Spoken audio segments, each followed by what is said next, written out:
We saw this distillery from the road and decided to stop in to take a look around. I was only curious because of the show Moonshiners, which my husband turned me on to. It's a fun show to watch. I kind of like the spin-offs as well.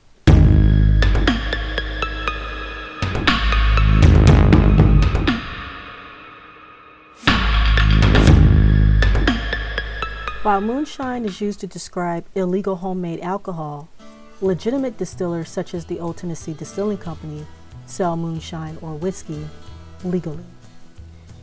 It is likely not that same moonshine recipe that was cooked up in the backwoods under the moonlight, using that same old recipe that was handed down from generation to generation.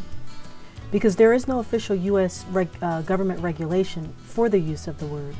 So when you see that label on alcohol, don't expect it to taste like that bottle you used to get from your uncle down in the deep south. In reality, it could be nothing more than a crystal clear, high-proof alcoholic beverage. These stills are not just for show. They are used to make the moonshine in this distillery. And they normally give tours of the place and have the stills running. However, the people who operate the machinery were gone that day.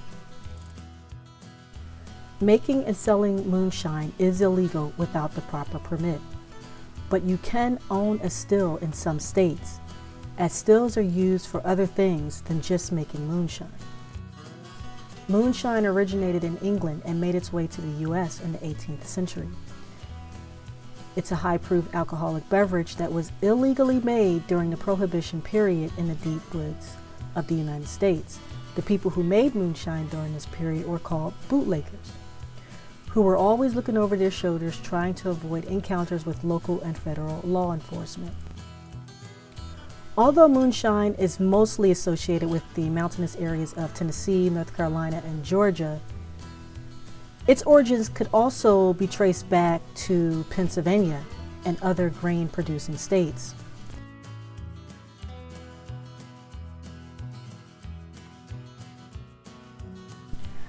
I am not one who drinks, so I really never gave moonshine or any alcohol much thought until watching the show and visiting the distillery.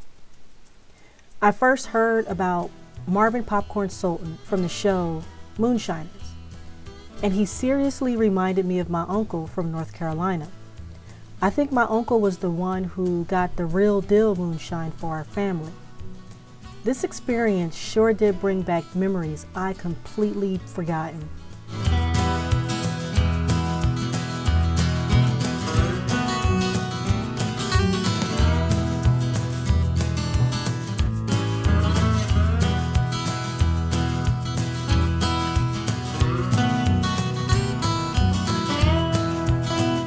There is a whole history to moonshine. In fact, moonshine has ties with NASCAR.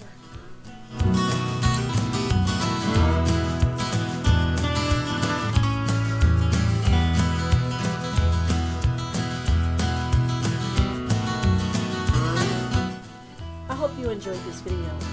Please like, share, and subscribe to help me